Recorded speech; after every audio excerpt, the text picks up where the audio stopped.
have to cry no more. And we won't have to cry no more.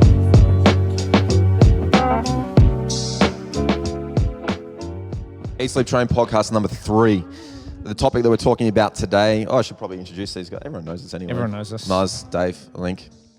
The topic that we're talking about today is the white to blue belt journey. The vast majority. Hold on. How do I throw the gang sign? Just fingers. The vast majority of people who are engaged in jiu-jitsu are in that white belt phase and blue belt, but obviously everyone starts at white belt and it's the most important starting point. So what we want to talk about today is what that journey was like for us, because it was many, many years ago and it's changed quite a bit. And what the main focus of a student should be in trying to move through the white belt to get to blue belt and how they best get there. Now, one of the things that I think is really important to understand is that before you get to blue belt, you got your first stripe.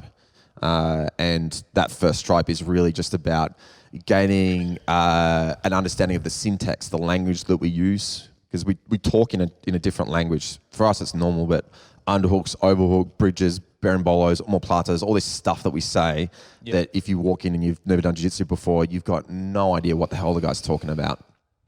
So learning the syntax is really important.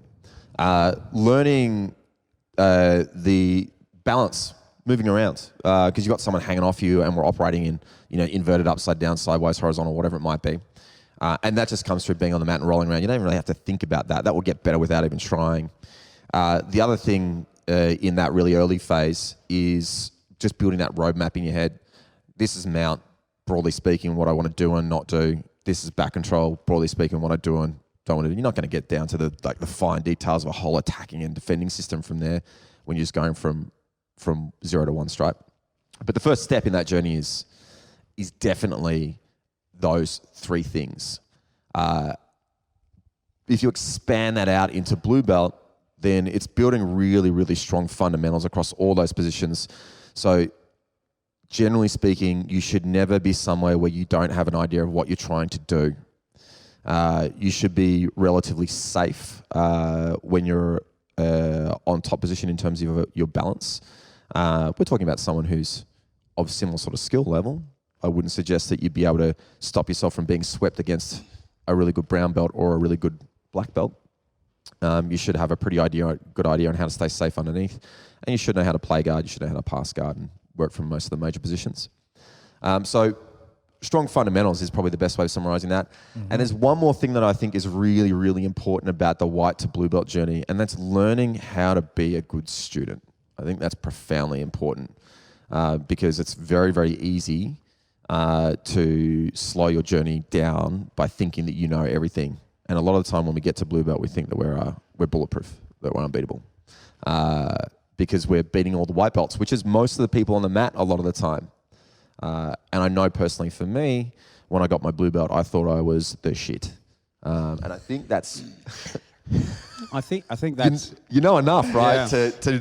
I'm not laughing because I felt the same way. I think that's normal in all that. human endeavors. It's the overnight expert. And if you look at how long it is from white to black, that blue belt phase is right at that phase where you know enough to be sure that you know everything, but you don't know enough to realize there's so much you don't know. And so it's like the person, whatever the topic may be, who's on the Reddit forum telling everyone how it is because they've gotten past that total beginner phase, but they haven't got to that deep understanding where you start to realize that things aren't so black and white. And that's kind of what happens at blue belt. So I think you're going to have a bit of tolerance for that behavior because it's natural. On the plus side, I do enjoy giving them a hiding, just as a reminder, you've got a long way to go. You just like giving people hiding, I think. That's true, but I take my fair share of hidings as well. But we all do. Well, and we all have too. So maybe let's talk about what the journey to blue belt was like, because yours was 10 years ago to blue belt. Nah, man, mine was 8 years ago. 8 was that? Yeah, and I spent 7 years at white belt. So because you were off with. I was on and off with back injury and shoulder injury, etc. And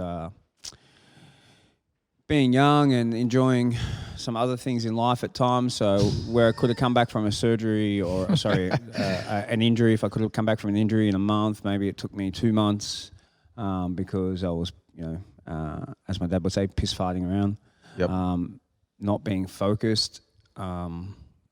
Maybe enthusiasm waxed and waned a little. Went back to Muay Thai for a while because I thought I wanted to fight again, and then realised that I didn't. So it was a little bit longer than a lot of people, and I think that taught me a few things. One is what I said on a previous podcast. It taught me never take days off unnecessarily, because there's always times you have to take days off, whether you're sick, injured, work, partner's birthday, whatever. When you add those forced days off together with the unnecessary time off, all of a sudden that's a lot of time off. And then when you get older, like us, I didn't get my blue belt until I was 31. You realise I should have got that when I was 25. And now a large chunk, because I'm a competitive kind of guy, a large chunk of my athletic prime is kind of gone and wasted to a degree, which I think is good and makes you a good coach and a good mentor. But I think it's important as a white belt when you get frustrated or when you get bored to try to refocus and not take too many days off. Apart from that, I did compete a lot as a white belt during my journey. Actually, I was talking about my first comp with some of my students the other day. I remember it was funny. I'd come from fighting Muay Thai in front of 1,000 people, which is, pretty nerve-wracking because the guy wants to knock you out, to competing at the Gathering when it was at Footscray, VUT. Yep, the VUT. I remember that. And I remember sitting, it was my first stripe, and I was sitting by the mat, and I was literally shitting myself that bad, and I'm like, oh man, I hope they forget my name, or I hope they lose the sheet for the division, and then felt exactly the same way. Yeah, and I'm like, why am I so scared? And I think obviously it comes from the more prepared you are, the more confidence you have in yourself. So when you're a one-stripe white belt and you're competing, and at the time it seemed like a big comp, it was pretty daunting. And so I went in and I managed to win my first 2 matches by submission, and just when I thought I was actually pretty good, I got beat 24-0 in the quarters. the guy put it was like a 4-stripe white belt, and would have been 2006 maybe. Mm-hmm. And the guy put every position on me like twice in the book. Just like back, mount, knee rod, just cycling through past my guard and stuff. So that was humbling. But I think probably the main things I remember about my white belt is being injured a lot, being undisciplined both in the way I train and in the way I rehabbed. I remember actually you telling me, I think I was probably about 4-stripe white belt, and you told me you have to take 1 session off a week and go upstairs and do the strength and conditioning class, which helped to keep me on the mat to a large degree. And then I remember getting my blue belt, and a lot of people feel like they're not ready. I felt like I was ready as a motherfucker. I've been a white belt forever, and I can tap every white belt on this mat and half the blue belts. But it was me. It was my lack of consistency that caused it to take so long. So then when I got it, it felt pretty good, and I went from there. I think I got silver in my first comp, an absolute at blue belt, to Ezra, who was to this day one of the very best blue belts I've ever seen. Man. I'd probably put, for me, that I've rolled with, I'd rank him obviously or seen definitely below Vitor Perez, who the Brazilian from Drysdale's. That kid's amazing. Yeah. But Ezra, I mean, memory, you always style. Blow things up. Yeah, but if he sees this, Ezra, you were a goddamn beast. He was a beast. I'm sure you still are, but he was a beast. Getting second to him, the absolute's nothing to be ashamed of. Muzz, we came up at the same time. Well, I get a bit confused as to the timeline for being a white belt in jiu-jitsu, because I started in shoot fighting in Christchurch in New Zealand. And it took me it took, I don't know how long, but it took me a reasonable amount of time to find out that my coach was a blue belt in jiu-jitsu via, I think Steve Maxwell was his name, wow. maybe like The an strength old and school conditioning guy. and UFC. Did he do any UFC stuff? Maybe not. No, Steve Maxwell's that strength and conditioning fella, old school strength and bodyweight strength and conditioning guy. He's a black belt under Chris Horder, I think. Yeah. Okay, so I'm pretty sure it was him anyway. Jeff, if I've screwed that up, I apologize. So yeah, it took me a long time to figure that out, and that maybe he was incorporating aspects of that in the shoot fighting. But you know, we were shorts with black gis that were short sleeved and his own, you know, looking like pirates or It was like whatever. it was 80s like martial arts. With the fashion. belts It was like great. the belts like this long. Yeah. Yeah. And I'm doing Muay Thai and stick fighting and all sorts of and I was just doing it because I enjoyed it, and a friend of mine who was in training for the Olympics in judo took me down there because he thought it was awesome because you could do all these crazy martial arts, and it was, you know, quite far away from his traditional approach. And so, like, I don't know what, I think it was maybe the popularity of Veletudo in the more secularized scene of those who were heavy into jiu-jitsu, which wasn't me yet. I hadn't heard of it. My coach got a bit excited about Veletudo and started the first Veletudo championship in New Zealand. And I remember training for my first fight in that and losing to a decision in that. And then there was like a submission only comp a few months later where with a whole gi and no gi with a whole bunch of judokas and other people. And I think I won one match on that day. And the two things, and then around that time, John started appearing, and it was only about a year later that attached to those two losses or multiple losses that I was just like, I'm fucking over this. I want to get better at jiu-jitsu, and came here to the hangar for 3 months. Yeah. John being John Will. what John you were Will saying, yep. started coming over and like touring New Zealand and doing seminars and things like that. And then so that's where I met you and Big Dave and all the other swamp things that were out at. We were both the hangar. 4-stripe white belts, and I think I did not have any stripes. you didn't. At the end of that, I'd like again zero. There was the grading system was in shoot fighting, and the only time Jeff actually started talking about jiu-jitsu was when John actually started coming out. So in terms of learning Brazilian jiu-jitsu proper, I feel like it was only about a year before I actually came to Australia. So about 2000-ish. And then I came here for 3 months, got flogged by a whole bunch of people, got my blue belt at the end of that from him, and went back and got Him being John. John, and then went back home, and Jeff actually presented it to me. At that stage, I'm pretty sure Jeff was still blue too, so we may have been like two of the only actual belted people in New Zealand. What year is this?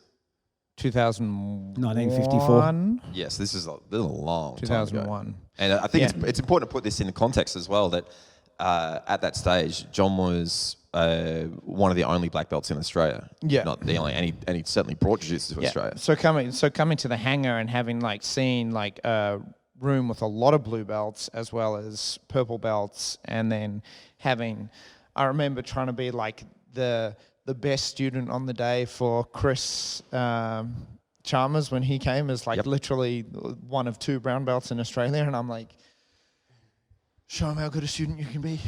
And that was the first time I passed Big Dave's guard. But was that the first and last, or?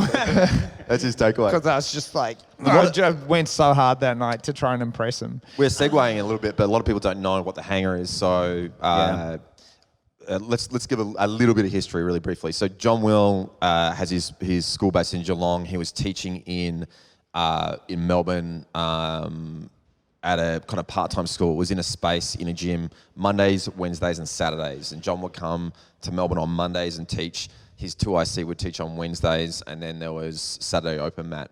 One of his most senior guys in Melbourne, which was Tyrone Cross, ended up, who was also a pilot, ended up getting a space in Essendon Airport, and they started a full-time space there, which became known as the Hangar. And most of the top Melbourne guys ended up training there, and John was teaching out of there. And there was accommodation upstairs of it. So there was 14 or 16 of us or something that were living upstairs. Wow. Training downstairs on the mat. The mat had a big glass That many? kind of front, yeah, and it literally looked out over onto the tarmac with a big DC-10 outside. If you guys don't know what a DC-10 is, and you know what Street Fighter 2 is, it was basically the level with Guile, the American army guy. It was fully like that. But When I came and stayed there, I literally lived in a cupboard for 3 months. This is true. There were no windows. Yeah. It just had enough space for a bed. Yep. And there was a crazy Iranian who lived Wow. across the hallway, and he's like, "Fuck, Murray, you're so much stronger than me, sleeping with your door shut." And I was just trembling inside, going, "It's because of you, you crazy motherfucker." I feel like you're gonna kill me if I don't sleep with the door shut. I mean, that just to interject for 2 seconds, but I don't think, speaking of white belts, that they realise how lucky they are in the current Oh, seriously. climate, how No, advanced jiu-jitsu is, how proliferated through the community from it is, John, how, these... Yeah, the You come journey here, big was with the academy, and blue there's 5 or belts. 6 black belts on the mat, and man, back in those days, you guys had...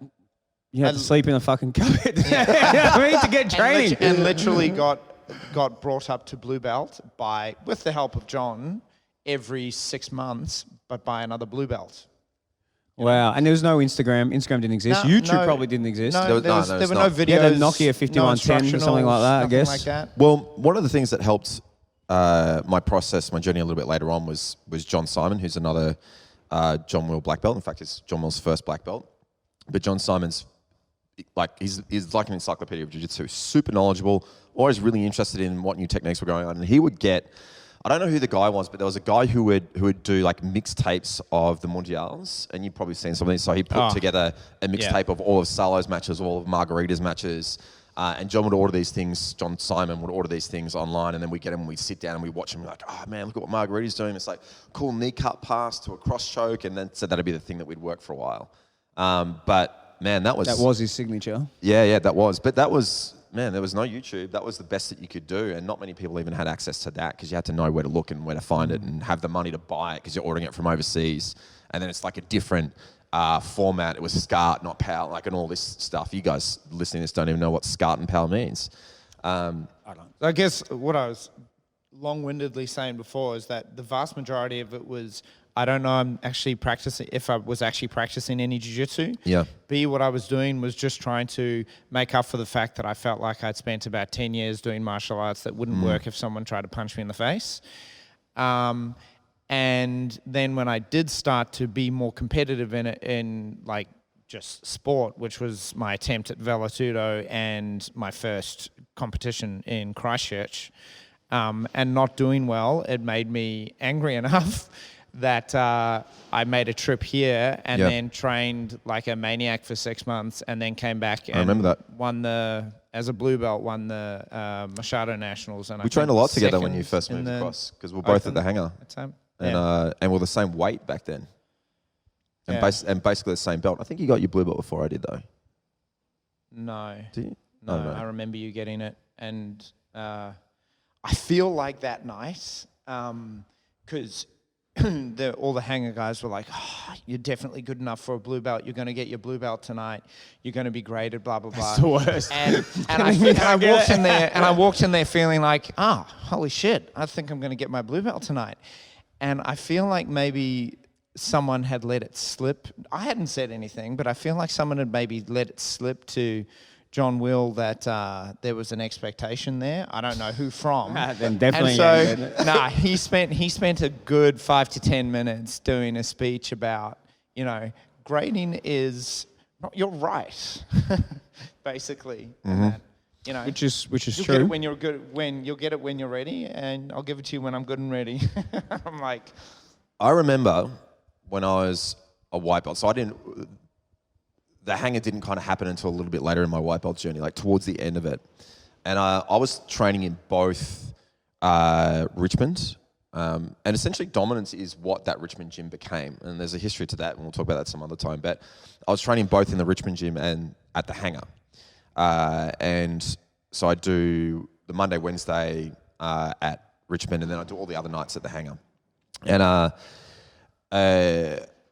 I know that journey, that process, it was slow for me because there wasn't much other information around. I was training a hell of a lot more than everybody else, which is a testament to how slow of a learner I am. So at the start, I was training 2 nights a week, and then that was 3, and then it was 4, then it was 5, then it was 6 days a week, and I was doing doubles every night, and it still took me 3.5 years to get a blue belt. Now, I think that's 2 things going on, and one is the lack of knowledge that was in the room because there's just no depth back then. Like the technical knowledge was so restricted because we didn't have YouTube.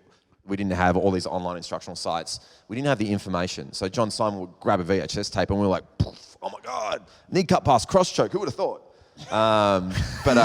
Wow. Yeah, and he was super proactive about bringing information back and always wanted to drill it and stuff. And he was the first guy to show me S-mount, and I like, my mind was blown, and all of a sudden I was smoking people from mount and armbarring them where I'd never been before.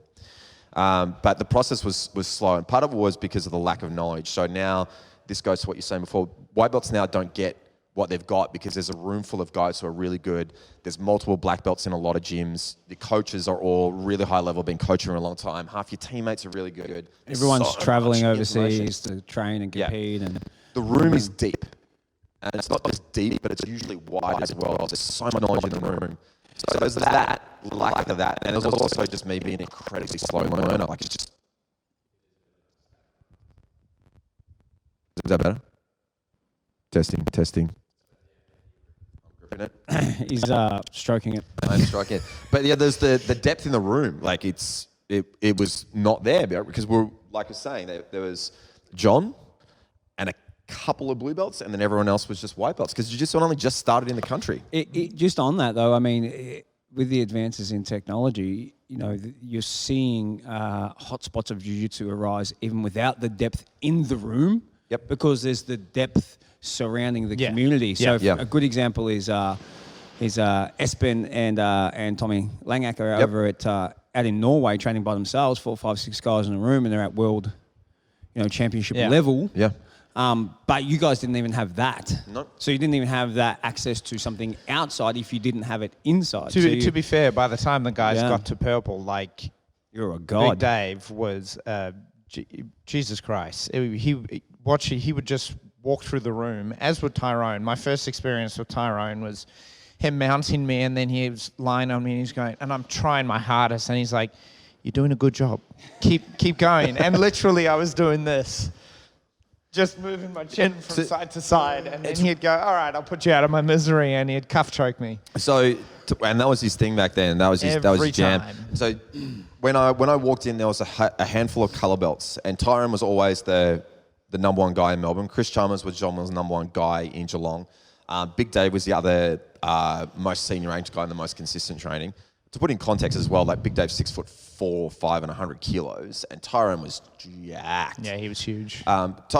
So I was rolling with Tyrone once, and so I was just, when I started, skinny little kid. I was like 62 kilos, like just little scrawny thing. Hasn't changed much. Yeah, I was waiting for just it. when you started. Yeah, I got to preempt you guys. But I was rolling with Tyrone once, and he was just doing whatever he wanted. And one of the other senior crews, because I was just one of the white belt shit kickers, one of the other senior crew was like, "Do you reckon you could submit him by like choking something that basically is not his neck?" And he cuff choked my leg and made me tap out. That's awesome. So, but Tyrone went, I can't remember if it was the first Vicks or the Pan Pax, but Tyrone ran through his division, choked everybody. He was, at least one of the fights, he literally walked up to the guy, put his hands in the collar from standing, and tapped him with a cross choke from standing. The fight didn't even go to the floor. It was pretty funny. But that was his thing. He was known for cross choke even back then. But there was not much depth. And one of the things that is difficult when there's no YouTube or whatever else is going, you can't watch the world. You can't. It's very hard to course correct quickly. So nowadays you can actually be really nimble with your adjustments in your game because you have more depth in your room that will that will tell you really quickly if you're making the right decisions or not.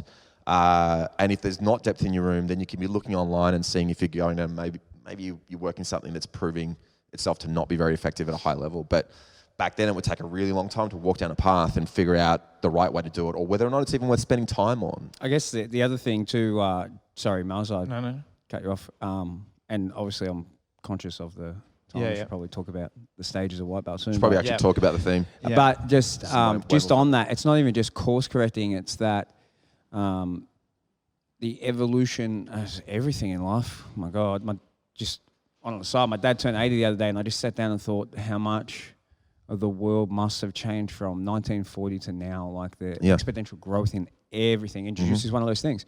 So because we're so interconnected in jiu-jitsu, and because the sport's got so big, it's not just seeing and learning other people's techniques. It's that someone comes up with a new position or technique, and very, very quickly a counter comes out. Yep. And very, very quickly people learn to counter that. And so it just evolves so fast that it's amazing. And it just makes me think, we're going to talk about white to blue, and it makes me think about how good blue belts are now. What are blue belts going to look like in 15 years? You know what I mean? Like this evolution just is going so fast. Not only that, the sport's becoming so, excuse me, apart from the current COVID situation, which it sounds like I have. I got tested. The sport's becoming a viable option also for athletic kids who might have done basketball, AFL, whatever. So now you're seeing, the Rotullo brothers and, the people come up and they're 16 years old and they're just light years ahead of what any blue or purple belt was. Yep. Just on 10 that, years ago. super quickly before I try and give maybe Nothing you 4 say is things quick, that we mate. can discuss. You're right. One of the main things I think people look for in terms of progressing someone to the next belt is how they are handling themselves with that next belt level. Yes. So with everything else aside that we've said, you are going to be better than the current blues when you get your blue by the sheer fact that you're judged by how you're doing with them. With the odd exception, with the odd outlier. The aforementioned Ezra Trotter, I'm sure if we transported blue belt Ezra to now, he would still hold his own, for sure. Agreed. There's always going to be the outliers, but for the most part, yeah. But what I was going to say, like if I try and summarize what you said, white to blue is first and foremost, like it's a big journey in terms of learning terminology. Yep. What the basic idea behind the match is, like what you're actually trying to achieve. I would also say learning to move yourself and then learning to move your partner. Yep. And one thing I find, like from comparing small guys to big guys, is that early on, small white belts learn to move themselves really well, obviously, because they're forced into it, whereas big guys learn to move small people really well just because it is the way it is. And something I try and encourage the bigger white belts to do early on is learn to move themselves and manage distance by moving themselves away. It's for an example rather than just going, you move. Yeah, it's definitely, I think it can be difficult to teach a very, very strong white belt sometimes because they're used to being able to use their strength to solve most things in life. And so they do the same in jiu-jitsu, but the problem is you get 2 of the strong guys in the room together and then it becomes the white belt dance, that 5 minutes where they just push each other back and forth and nothing actually happens.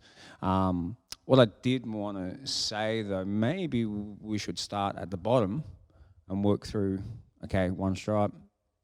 Yep. This is what you should learn, 2 stripe. And the reason it makes me think that is I just think about the structure that we've implemented here at Dominance where we have a 0 to 1 stripe program. Yep. Of 10 themes, sorry. 10 themes that run roughly about a week 10 themes, so approximately 50 lessons where the prospective one-striper, so the 0 to 1 striper, so the person who just walks in the door, will go through all the major positions. And I think, we can only talk major positions. I don't even expect the 3rd striper to be able to play a good 50-50 game unless for some reason they're focused on it. But the major positions. Agreed. and they get a decent introduction to fundamentals from each of those positions. And I think since we've implemented it at Dominus in Thomastown anyway, and under Coach Ron, who's a great teacher and a great guy and a great role, the word from the advanced crew or the ranked crew, often when a new one striper comes over, is, man, these one stripers are good. Like, they're good. What's going on? And I think it's that systematic structure of making sure they at least have a basic understanding of their objectives and how to reach them from each of the major positions. So there's no massive holes in a one striper anymore. No. There's plenty of fucking holes, don't get me wrong. They're one stripe white belt. But, they have a basic idea everywhere. I think this distinction is really important to make. And it's a little bit of a segue, but the most important divide I think that any gym should have in their skill level is not between white belts and color belts, but it's between zero stripes and everyone else. 100%. If you could only teach two groups, that's the way to divide it if you want to get the best return on investment for your time. And like you're saying, as soon as we introduced this, so we introduced it at the headquarters however many years ago, it was really interesting to see how much better the one stripes were when they had their own group, whether you want to call it beginners or intro or whatever words you want to use, but that group that goes from being zero stripe to one stripe and then joins in with the rest of the crew, they're so much better. It also makes teaching the rest of the guys a lot easier because you're not having to worry about this guy over here who doesn't know how to do a hip escape. Yeah. So that first period of, if you're training, if you were training 5 days a week, it would take you about 3 months. If you were training a couple of days a week, it's going to take you about 6 months as a general rule. But then you get some people like me who would take longer because I'm a slow learner. You get people who would pick things up faster, but we tend to still make it take that long because they still need to learn the language. And they still need to just understand that there's a process involved. And athleticism will get you so far, but sooner or later you're going to run into a ceiling, hit a wall with it. But that divide, I think, is really important to understand. You're setting the foundation. It's if you throw someone straight in with a general class, then the theme that rocks up that day, that's assuming that the gym is organised enough to teach in themes, which a lot are not. That's a whole other conversation. But it'd be like trying to teach someone their times tables before teaching them how to add or subtract. You need to teach someone, this is what mount is. This is why you want to be on top and this is why you don't want to be on the bottom before you start trying to teach them how to invert or 50-50 or, 100%. And I think the other advantage to having a separate class and program is, it's not good enough to do it for 4 lessons. It's not good enough to take them and say, this is mount, this is back, this is knee on belly, this is a guard, this is how you pass it, and they say take someone to the ground, go play. By doing, 50 lessons, they get a bit more in depth. So while they're wrestling, which for us is first class, at Tomo, I tell them wrestle three rounds. Our zero stripers, I tell them do round 1, rest round 2, roll round 3, rest round 4, roll round 5. Everyone else must wrestle all 5 rounds, but assuming you're not injured or not injured, yeah. But there's no I'm tired. Death before dishonor.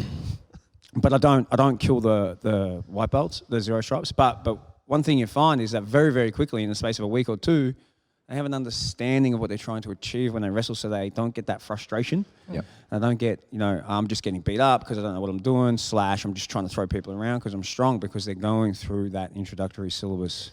Yep. I think that understanding for one stripe, okay, this is, like you said, the terminology, and these are, broadly speaking, my objectives. Yep. And being able to do some basic things, I think, hold your posture, open a guard, that kind of stuff.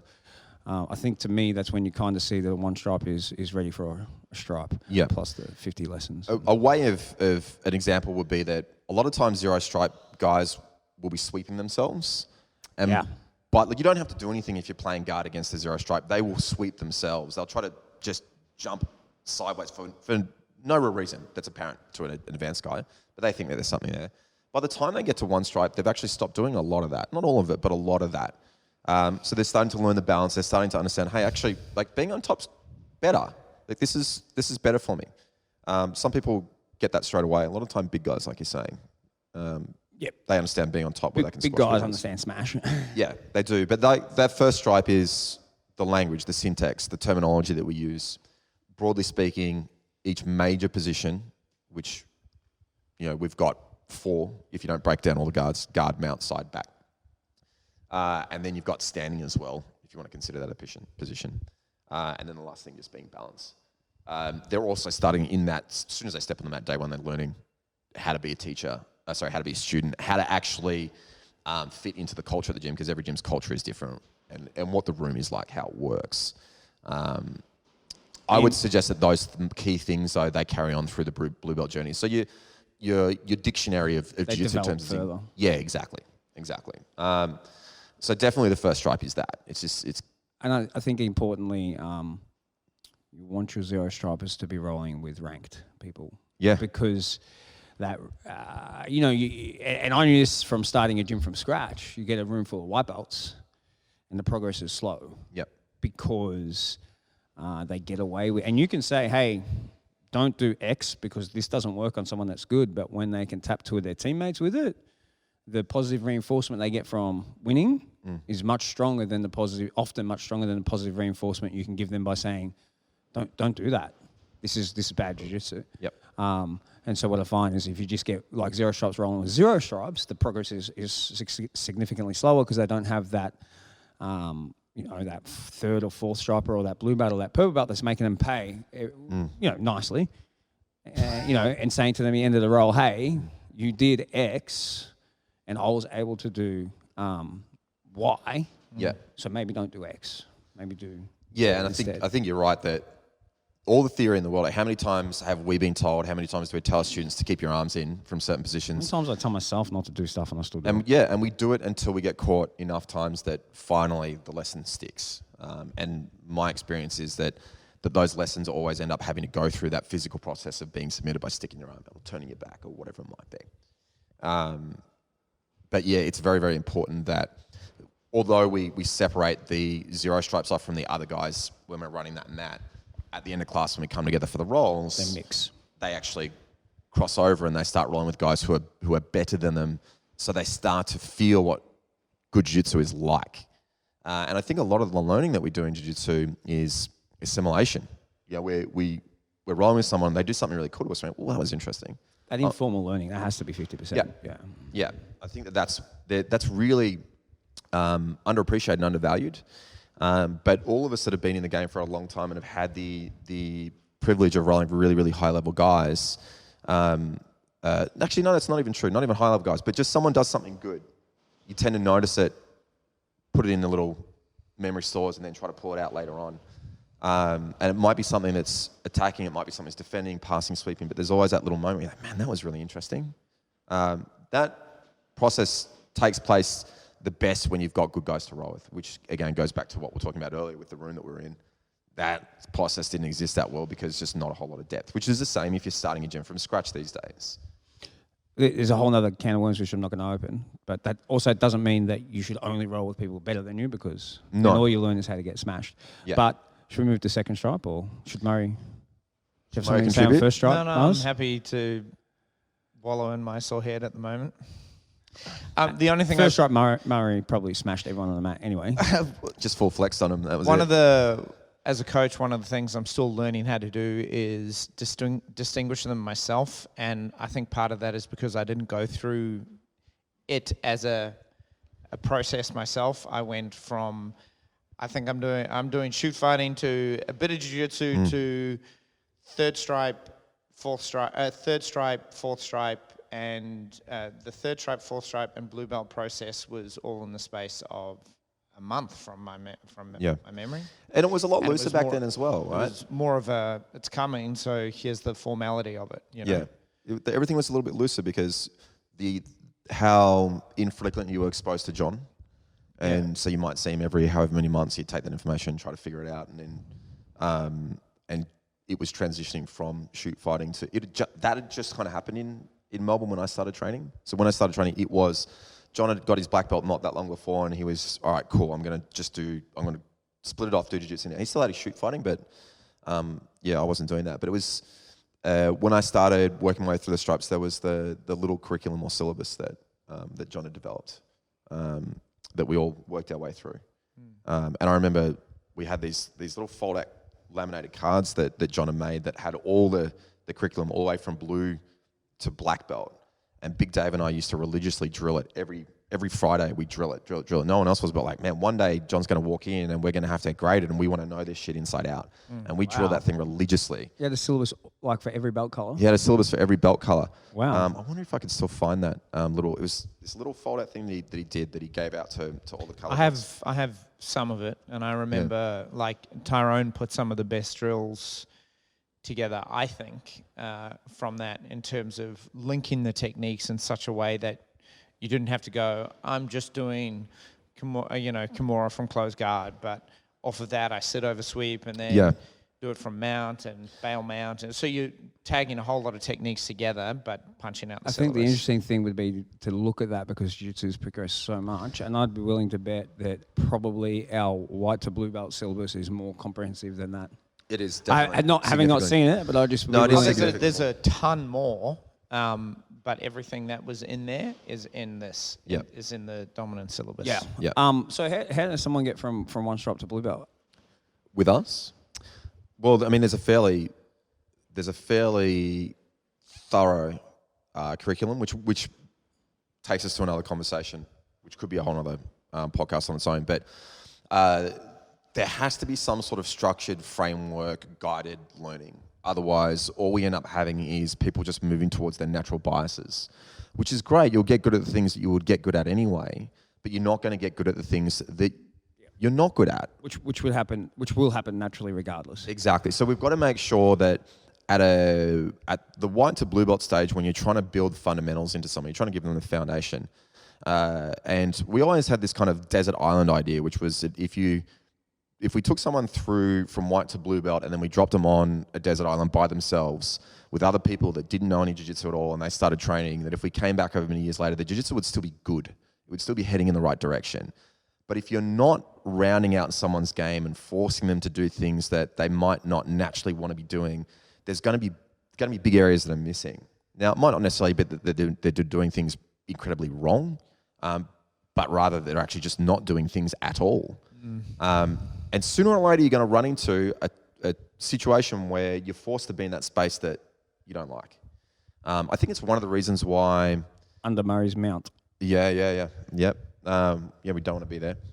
But we're really clear about making sure that those fundamentals cover all those major positions.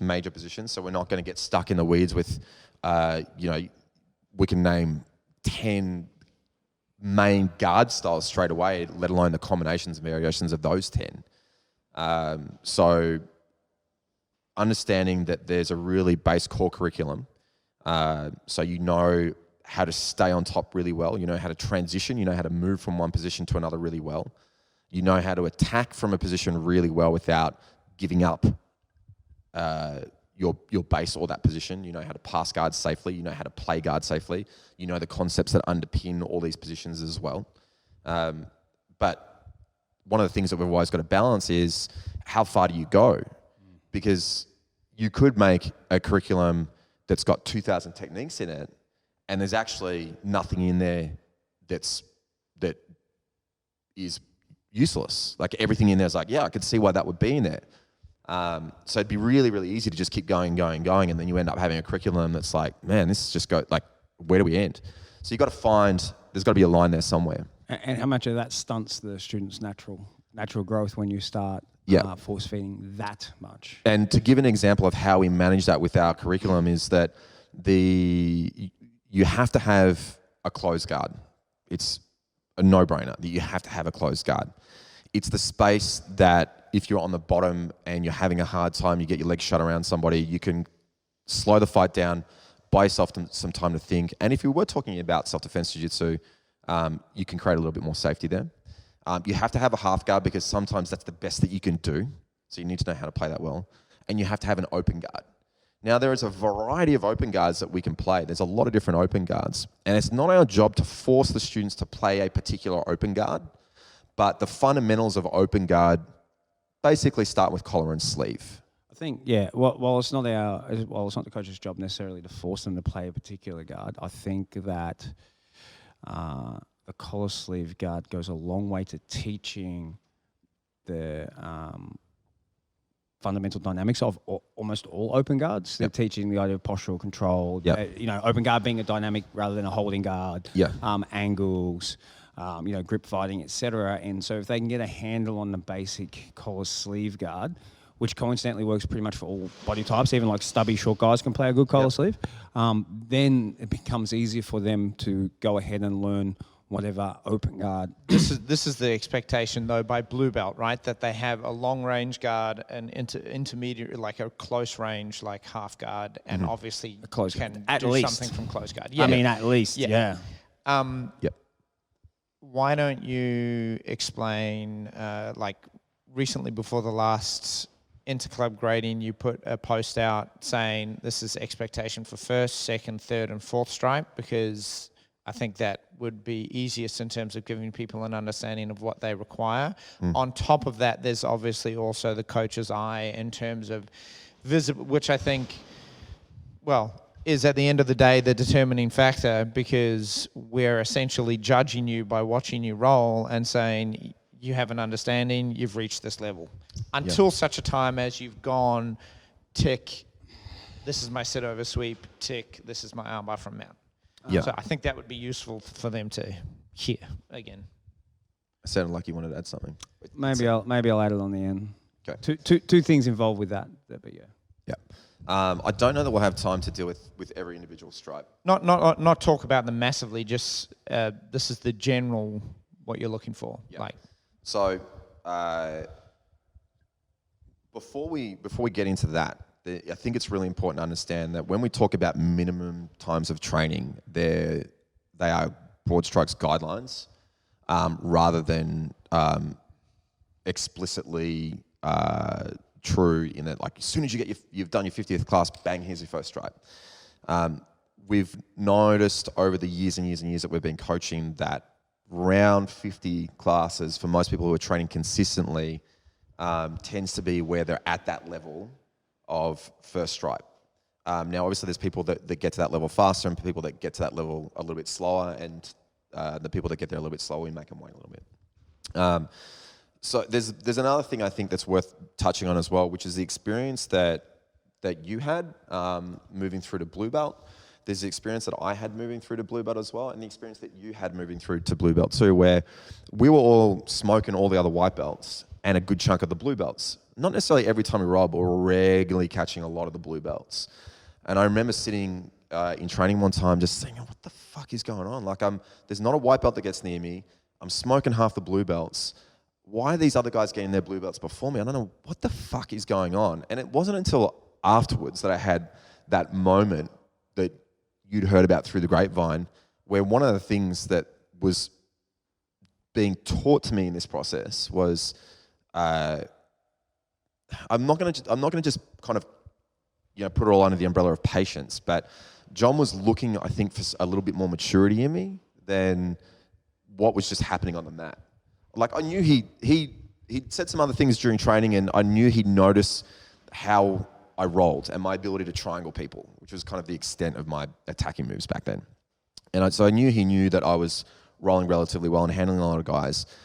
And I look back and I think that the best possible thing that could have happened to me at that stage of my journey was being made to wait longer than I thought I should have. Yeah. It was the exact thing that I needed as a student, and also as somebody who ended up moving into a coaching role, recognizing that there's more to it than just your ability to smash. Yeah, I think that was actually I made a little notes. That was actually kind of related in my list of things to speak about, but I think there's a couple of other things there. And one is you might have been able to triangle everyone in the room, but maybe you couldn't escape anyone's mount if you got past. I'm not saying that's what happened, but that's probably pretty true. So I think one of the problems with judging someone's readiness for the blue belt purely on who they can beat is, firstly, you need to take into account, okay, they're beating people of equal size or higher, but then can they only do well when they implement their A game? And what does their B, C, D, and E game look like? Is it there, or does it not exist, or do they have some major holes? And I think, some gyms, and it's fine, there's more than one path to the top of the mountain, but some gyms don't have a blue belt syllabus. I think one of the advantages to having a blue belt syllabus is that we're able to catch these holes. So people don't get through with major holes. So just because John Smith can smash everything, win every comp with his close guard, maybe he can't pass guard. Maybe his guard passing is terrible. Yep. So that's another reason, I guess, why we don't promote off competition results, because you're not going to see the full depth of the students' game and knowledge and ability in jiu-jitsu.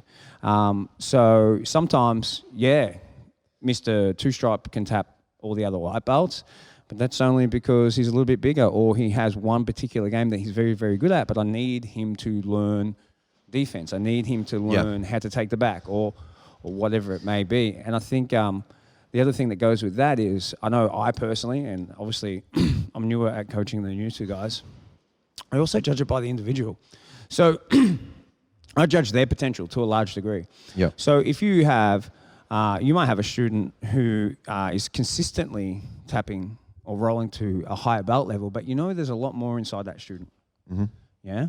Yeah, he's at the level of 50% of the rest of the training body, but I know he can be a lot better for his rank right now. Yep. And vice versa. You might have someone who only trains twice a week. He's a little bit unfit. He has a business and he has 3 kids that he has to look after and stuff. Okay, I want him to have the technical level of everyone else, but I don't expect him to beat the 21-year-old full-timer. Like, it's just, it's probably not going to happen. So I think there's always a little bit of There's judging them to their level, usually with a bias towards, if in doubt, hold them. Yeah, better to overbake than underbake. No one wants to eat a soggy uncooked pizza. You know what I mean? Like, you want that thing to be. I think this is a really important tenet of how we approach gradings in general, which is if there's any doubt, it's no. The other point that you're making about competition is it can't be the main guiding factor. I would say it contributes to definitely contributes, of course, yeah. It contributes to progression for sure, because it steepens your learning curve, just by the fact that you're putting yourself out there with everybody to watch you perform. So that's going to make you focus your training and get better as fast as you can. I would say that there's the jumping on the mat and competing has an equivalency of X amount of classes because of how acute that experience is and all the other things that it creates around it. But we never grade somebody purely because they won something. Maybe in the higher rank, maybe you got a brown belt who's just slaughtering everyone, then maybe it obviously holds more weight. Yeah. But in those fundamental building block stages of jiu-jitsu, Sometimes, just to less throw a weight. spanner in the works, sometimes I've given stripes not because I think the person is ready, but because it's kind of like they're stuck, and they know they're stuck, and they're asking a bunch of questions, and they have moments where they might be Mike, getting that part of the game, and then they just, I feel like they need a kick in the ass. And I don't know about you guys, but every time I've been graded, I've gone through a period of feeling like I need to defend that new grade, and it has spurred me on and motivated me to actually do better. So for some people that I feel like are struggling from that perspective, if it's a stripe, I will give it to them. It's not common, but I have done it in an attempt to try and put a fire under their ass. I think I think there's a big difference between a stripe, I would particularly do the it for a first belt. 1, 2, and 3, to a belt. But it's definitely, I think, a double-edged sword, because I feel like, from my experience of now running a gym for 5 years, this so not super experienced, but Happy COVID birthday. 5 years this July, and having quite a few blue belts join from other clubs and visit from other clubs, and some purple belts. I feel like the worst thing you can do to a student is grade them too early, because particularly a belt, because when someone comes in and they believe, they have the faith in their current coach or previous coach, that they are at the level that coach says they are at, and then they have a really, really hard time when they change club or they visit another club with someone of that level or lower. I've seen how much damage that does to people emotionally, and how much doubt that puts in their mind as to whether they even want to do jiu-jitsu. And we've had to actually, have counseling sessions and say, look, man, we'll catch you up. Yeah, You train with us, we'll catch you up. But, I think I'm not saying that's what you're doing. I No, just no, think no, this no, is no, a topic no, that no. since we're having It's this a- it's- conversation, I think sometimes people get blue belt just because they've been there long enough, or Yeah. because they want them to grow into the belt. I hate the growing into the belt concept. No. I think you should have already grown into the belt, and then the color is a recognition that you have grown into the belt. You are that belt now. Hey, here's your recognition that you're that belt. Not I'll give you the belt and one day you'll be the belt. No. That's the wrong way to grade, in my opinion. One of the rules I have for myself from when I started coaching very, very early on was that a shit blue belt's only ever going to be a shit purple belt. And Better so the on. blue, the better the black, as John Will says. Yeah, that's a much more positive way of framing it. But I think it's true. I think that if we, the stripes are a little bit different. So when we're talking about first and second stripes, particularly on the white belt, when you know nothing, you're starting fresh, we're not expecting you to be a world beater at that stage. You're getting acknowledged for your attendance and your application of yourself, like your actual learning. You're getting on the mat. You're trying to learn. Sorry, application is the wrong word. It's not your ability necessarily to do at those stages. It's you working through the process of trying to gather the information. Some people, because of what they're coming to the mat with, whether it's previous sporting experience, just their athletic abilities, the way that their brain works, will pick things up really quick. Other people, they'll have to gather together a base level of knowledge before enough stuff clicks they can actually start to perform on. That's what it was like for me, for sure. Penny drops, yeah. Yeah, but when we're talking about actual belts, solid colored belts, then we need to make sure that that student is of that level at every belt. We're not expecting them to grow into it, because that can create its own problems. And one of the things that I think happens a little bit, you'll have a color belt walk into your gym and they have a real hard time with people. Let's use blue belt example. They have a real hard time with the blue belts and even a bunch of the white belts. And they walk away just going, oh, shit, man, I suck at jiu-jitsu. Now, there's two things that are happening here. And one of the big things is it's not their fault, because they did not grade themselves the vast majority of the time. Just one or two maybe, but it's another One or two. it's another podcast altogether. So this goes to what you're saying before, is that coaches actually put them in a situation where it's making their experience of jiu-jitsu Negative. negative. Yeah, And no doubt the coach thinks that they're doing something positive. Yep. I just find from my experience it's not positive overall, it's negative.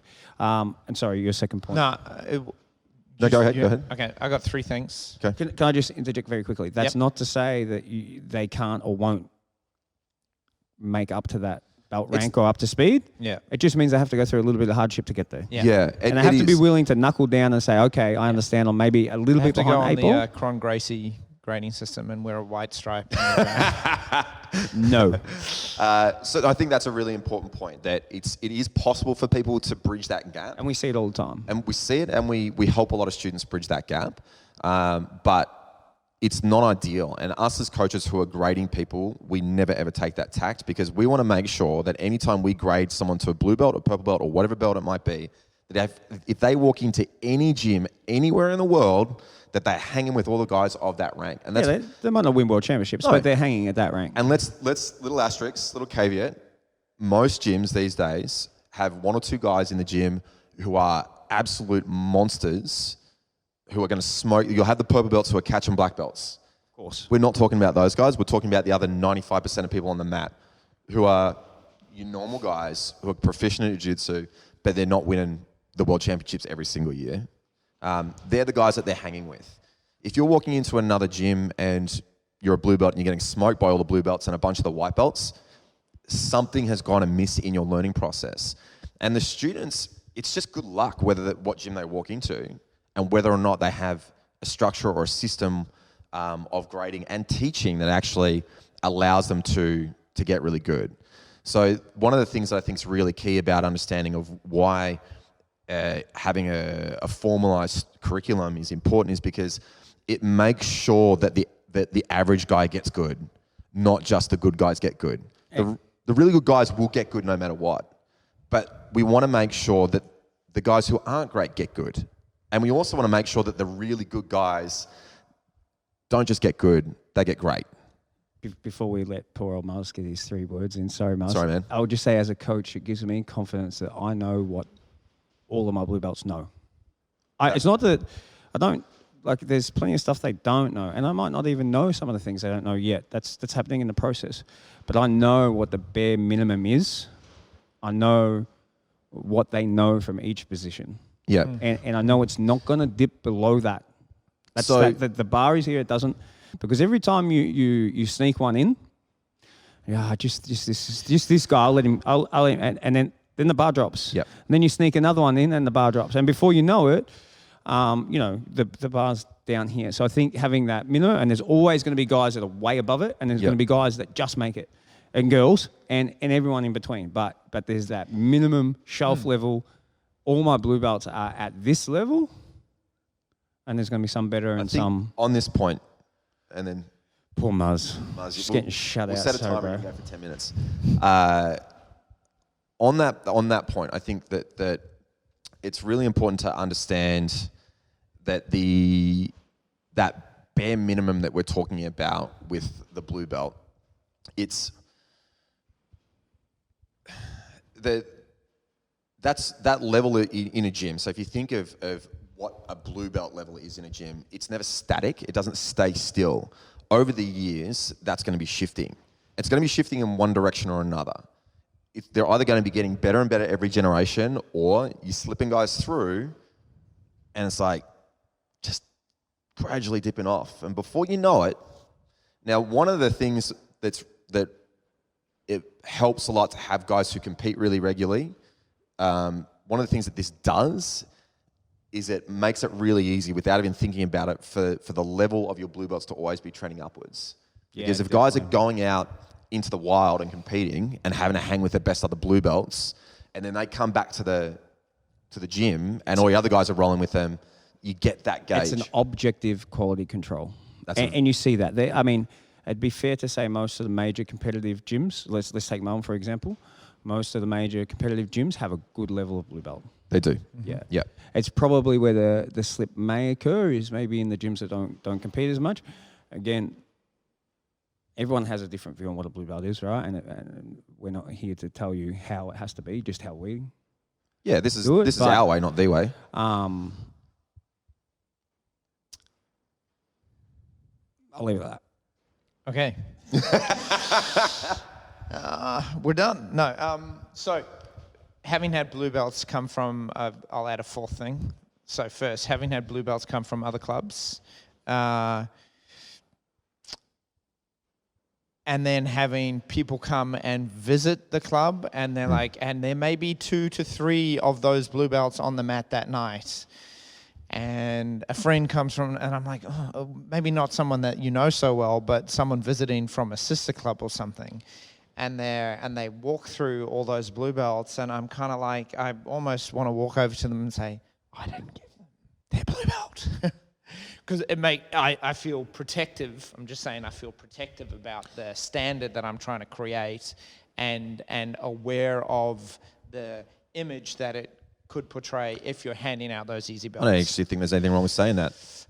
Fair call. the Having same- said that, I was just going to say, a long time ago, I remember doing a private with John Will that I jumped into because the other guy's partner hadn't shown up. And he was talking about this exact topic. And there was a guy who trained there who he said would be a blue belt. And as far as jiu-jitsu is concerned, he would never get beyond a blue belt. That person's a black belt now with stripes. They have DANs. So I feel like he went through the process, like this process, 20 years ago, in terms of figuring out that there's a standard for belts when you compare athletic ninjas, and there's a standard for the everyday, and then like I guess what I'm saying is that there's going to be a continuum for any belt. There are going to be people, whether they're blue, brown, or black, that are at the bottom of the shit-kicking pile. They're going to be the majority that are in the middle, and then they're going to be the outliers who kill everyone, including people above their belt level. You got one Go. more point, right? I was just going to say 100%, but our job as coaches is to make sure that that bottom of the pile doesn't get too low. Yeah, I agree. Yeah. So I agree. if it takes him 5 years to get his, or her 5 years or 6 years to get the blue Yeah. belt, that's okay. Yeah. That's okay. Because when you put that blue belt on, there won't be the doubt in your mind that you're at the blue belt. Yeah. Yeah. And there shouldn't. So- yeah. No. so- there so should we be, have to- there we should have be to hold it confidence up. in it. Yeah. What I was going to do is do my best to, because you didn't summarize your points about like the first stripe from memory, 50 classes and a general. It's visible that you have let's say there needs to be some terminology understanding, obviously, and a general understanding. You can see a general comprehension of what my job is on top, what my job is underneath. By second stripe, there's 100 classes and those Minimum. ideas, and Not those guaranteed. ideas, not guaranteed exactly, and those ideas you can visibly see they've been formulated further. By third stripe, they have a solid method to engage the match from standing and get it to the ground, and that they're handling the majority of the white belts. By fourth stripe, you should be handling all the white belts, hanging with the blues. You've done a minimum of 200 classes, and that's just like a sort of a small synopsis. The can I say one more last thing? You can say as many as you want. From a student We owe you. perspective, from a student being a good student, I think the first place you can start is not treating the lineup like it's just a random start to the class, but like we did recently with belt videos, be pedantic from the start. Put your gi on pedantically, your belt on pedantically, and when you line up with your feet together and you touch your thighs, put your feet together and touch your thighs. Then when you're doing your warm-up, don't just randomly do the warm-up and think it's to get you ready to roll, but you're actually practicing solo drills, so practice them to get better at them. And if you are shown a solo drill that you suck at, then so you've got your terminology, you're starting to learn how to move like a jiu-jitsu athlete, but if you to keep on improving at that, if you are ever shown a drill that you suck at, it's your job to go away and practice that so you learn to move yourself better, because then if you move yourself better, you will move your partners better. Yep. No, I think that's excellent. To touch on the synopsis, reiterate again, they're minimums. They're always minimums. There's some people that just take longer, and I'm totally comfortable. That's fine. Yeah. I've had students over the years that I know have been upset because they haven't got graded. Yeah, and it's at least you're off with injuries. Yeah, for most of it. Yeah, but it's minimums. You still have to have. There's still an expectation of getting better, gathering the knowledge, all the things that are kind of coming along, and it's a generalization as well. It might be slightly different. The movement through those experiences or expectations for different students. If you get someone who's come in, say, from a judo or wrestling background, then some of those things are going to come real fast. But on the last point that you're making about being a good student, it's the number one thing. That's it. It's the number one thing, is be the best student you can possibly be, and you're going to make it through that process, especially if you've got a coach who's thoughtful and conscious. If you've got a coach who's really engaged in the process of trying to make the students as good as they can possibly be, as fast as he can possibly do that, in the most motivating way possible. So the coach's job is not to put barriers in your way to get better. It's to actually help you climb over them, not through giving stripes easy, but by giving you the tools to overcome them.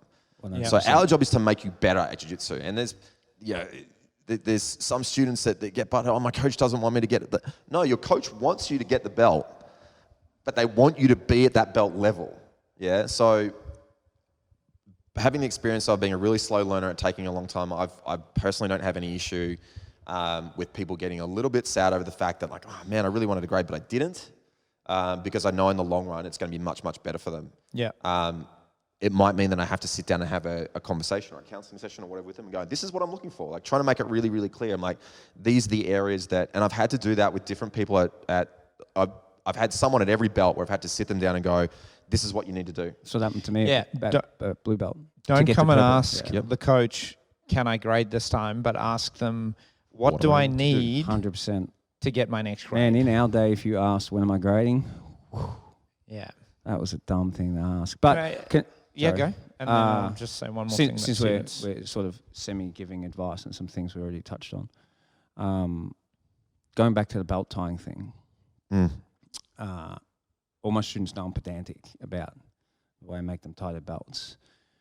And the reason why, and I'll say this to white belts, if you, as a coach, if I see you come into the gym and you've actually been shown several times, because you never get it the first time, how to tie your belt correctly, you don't bother to tie your belt correctly, that doesn't put trust in me that when I teach you a technique, you're going to take the time to diligently practice that technique. Speaks volume about attitude. Yeah, so It does. in order to prepare, and I don't want to say it's a negative way, I want to say it's a positive way. In order to prepare your mind for training, and in order to start to learn to pay attention to detail, take the time at the start of class to tie your belt, not well, perfectly. Exactly how it should be, in the exact right spot, with the exact knot, even lengths. So then once you've done that, so you're standing, you come from work, you're rushing, you get all your gear out, you stop, you slow down. Let me tie my belt. Boom. My brain is focused. Now I step on the mat and I treat everything in that class with the same attention to detail and diligency that I treated the tying of the belt. And then when I see students who do that, then I can trust them that when I show them a technique and talk them through and I turn my back to help someone else, I know I can turn around and they're still drilling that technique correctly. And that's not because you must do what I say. It's because you come to me and trust me to teach you jiu-jitsu. And this is one of the things I'm telling you is required to get good at jiu-jitsu, that diligent approach to training. The other thing I get a lot from students personally is, oh, what should I work on? Now, broadly speaking, I tell them two things. One, honestly work on what I'm teaching you in the class. Never say, this is not for me, or this doesn't work. Usually when someone says, this doesn't work, it's because they've done it 5 times and then tried to apply it wrong, okay? Diligently try to learn and apply what I'm teaching you in class. So when we do, so I instruct something, and then we have what I would call, and we could go through another podcast, maybe just what drilling is, modes of drilling, how it fits in training, whatever. We would have what I call movement acquisition. This is how to do the movement, yeah? And then you practice it till you start to ingrain the movement, and then we move into active drilling where we start to give a little bit of resistance, et cetera, and then we move to positional sparring where you start to apply it in a more controlled but still randomized manner. Actually try the technique. Like if you're learning, whatever it is, if you're learning S-mount, armbar, and we start the positional training in mount, don't just cross-choke him over and over. Take the time. No one cares if you win or lose. We want you to learn. Take the time to try to apply and learn the technique that the coach is teaching you in that setting. So that I tell them 2 things. One is that really try to learn what the coach is teaching you, and 2, have another theme that you're working on your own. Yeah, something else that you want to practice that maybe you got from your coach or another training partner or on YouTube or whatever. And in rolling is the time you can do that, or in open mat is the time you can do that. So always have 2 things minimum that you're working on. One is what your coach is teaching you, and the other is something else that you want to work on. And always go back to your coach. I mean, I do this even now as a black belt. I go, Dave, working on this, what do you think? You know, where's the hole? Why can't I get it to work? Or I feel like there's no holes. Can you see any holes? It doesn't always have to be exactly what's being taught to you by the coach, but have them both running simultaneously. I agree. I think never go to training and don't try to do the technique you're being taught, because you are slowing your own process down. If you already know it, take the time to drill it, get better at it. And also never just, not never, because some days you need to mentally, but try not to just roll aimlessly. Try not to just roll and jump around for the sake of rolling. Let me touch Be on that trying for to just work on one something moment. at that time. That exact point I think is really important is like some days you need to have a day that's a little bit easier, but I think that is the aim. So you come into class going, you know what, I'm a bit stressed, a bit cooked. So today I'm actually just I'm not gonna think ahead. I'm just gonna play and see what happens.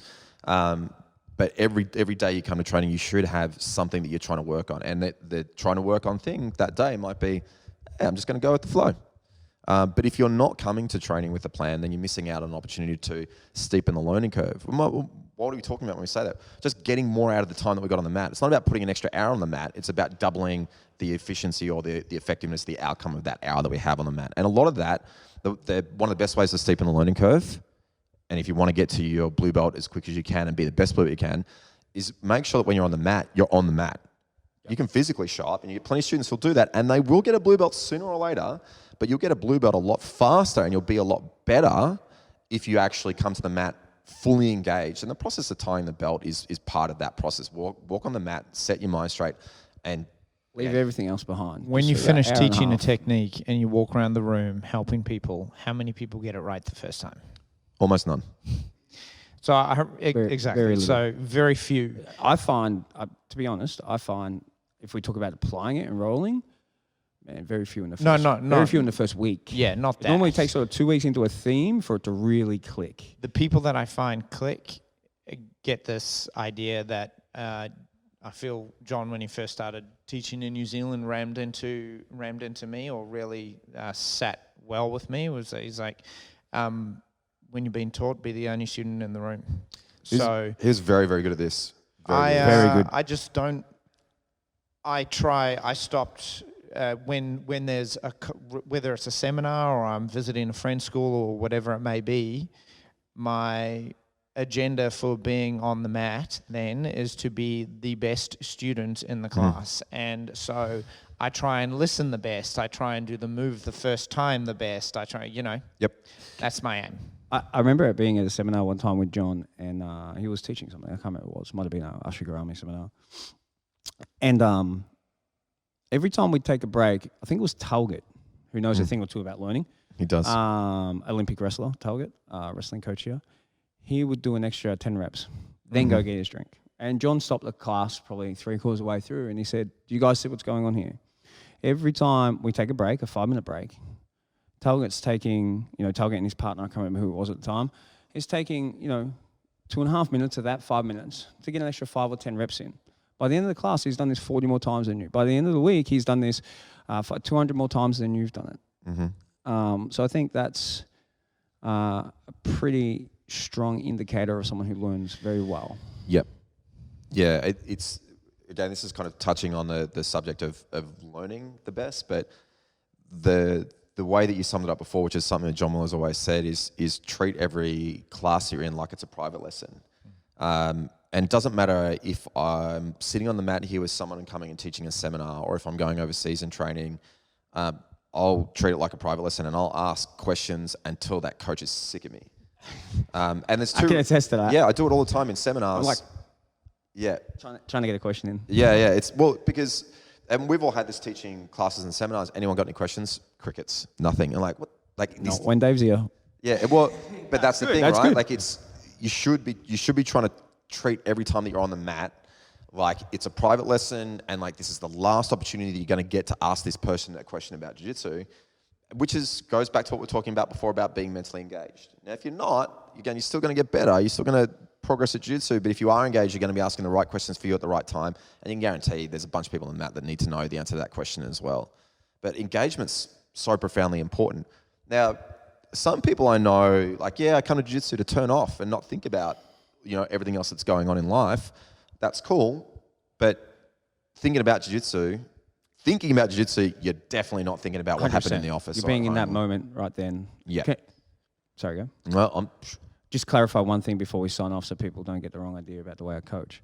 With the positional sparring thing, there are times when I will say, and I want the student to only try to achieve the technique that I'm teaching. Yep. But once the theme has run for a few days, and Yep. then I open the positional sparring up. Okay, now you can achieve the objective in any way that suits you. So it's not always that rigid, but I want them to actually, the point is I want them to actually try the technique. I think- Legitimately, diligently try the technique. We all see the students all the time. You teach them a technique, as soon as positional sparring starts, it's like you'd never taught it to them. Yep. And look, each to their own, but that's only going to slow their own growth. It means that instead of having 10 options from a position, they've only got the 2 that they've always done and been doing since they were white belts. exposure to things that you're not good at, even if you end up never using it as an offensive thing, for example, it's only going to help your understanding of how to beat it, how to break it down, how to defend it, how to stop it. But we all have these moments where we are doing things that we're not good at, when one day something clicks, and then all of a sudden, because if we didn't have those moments, then we would literally never do any jiu-jitsu, because when we start, we're shit at everything. Yeah. So some of those things will come organically, And sometimes circumstance kind of forces them upon us. And I think it's the job of a coach to create a space that allows people to find as much of those positions and fundamental ideas as we possibly can, which again is why it's important to have structure, not just in your curriculum. A curriculum on its own is really good. Let me rephrase that. A curriculum on its own is great, but it's only as good as the way that you're using it to help you teach. Because if you never actually teach to the curriculum, then it doesn't matter. Your students are never learning it. So if there's not structure to your coaching, then that curriculum becomes almost an impossibility for them to achieve, and then your students get frustrated. So you have to be kind of coaching in a framework that allows them to move through all this stuff in a really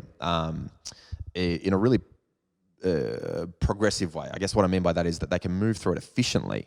They should be able to learn things really quickly and really efficiently, the average person. Okay, but that's a whole other conversation about teaching and learning. Yeah. But should we summarize? I think I did before. Cool. I'll give just a couple of little things of advice to 0 and 1 stripers. Be focused on learning, not on winning. The time will come to focus on winning, but in these fundamental building block stages of your jiu-jitsu journey, focus on learning and focus on having fun. I say it all the time, focus on enjoying yourself. This is why we do jiu-jitsu. We enjoy it in various ways for different people. I enjoy really hard training sometimes, but when you're just learning, just focus on learning. The coach doesn't care whether you're getting tapped or not getting tapped. What they care about is that you're trying and you're learning. Yeah, I think enjoying is the thing that keeps you getting back on the mat, and getting back on the mat is the thing that makes you better. Yeah. A really easy way to think about getting past this, I've got to win, or it's probably the bigger thing that I think people run into is not I've got to win, but I've got to not lose. Is the easiest way to understand what our goal is when we first start in jiu-jitsu is all you're doing for particularly the first stripe or two, but really blue belt, but it tapers off a little bit, but all you're doing is creating a really big list of things not to do. And then you're left with some stuff that works. And how do you figure out that something is not something to do? By sticking your arm out and getting an armbar, by turning your back and getting choked, by doing all the things wrong. And jiu-jitsu is counterintuitive. The stuff you naturally want to do is wrong. And that's why it works so well when you've got experience. And when the next run of new guys come in, they get towed up. You have to be really, really clear with yourself when you start off this journey that you're building a big list of things not to do. What's left? Yeah, and as soon as you give yourself permission, you understand that you're like, oh, I have to get submitted, I have to get armbarred, I have to get passed in order to get better. Then it's okay to lose. It's okay to actually, and then you can have some fun with it. Like, I'm super competitive. I fucking hate losing, but let me rephrase that. I want to win. I want to win. And when I was a white belt, blue belt, purple belt particularly, my progression was really slow because I was so fixated on trying not to lose. Now I'm okay with losing as long as I take the lesson away with it. What I hate now is being dumb. I hate being on the mat and being dumb, making stupid mistakes that I know are better, especially in the moment where I'm like, what am I doing this for? You know, not jiu-jitsu as a whole, but this specific thing, you're like, what, like, you know, you start to do a thing, you're like, why? Yeah, so It's always that realization, like 3 seconds before the submission goes on. Yeah. You're like, Now, because as you get better and better and you're at the top of the tree, the losing happens less frequently, right? So now when it happens, I really sit up and take notice of that. Like, oh, there's something interesting there because I've realized I've got a moment to steepen my learning curve, and they don't happen as frequently as they do at white belt and blue belt because there's so much for you to improve upon. So make sure you understand it's a big list of things not to do, and then you can see what's left over, and that's going to start to get you good. But you got to make sure that the process is fun. It's okay to want to get better, but don't be super fixated on trying to win because you're not supposed to win much when you're a white belt. Fair call. fair call. Mic drop. Yeah. Cool. Enjoy. Take care, guys. Train. And we won't have to cry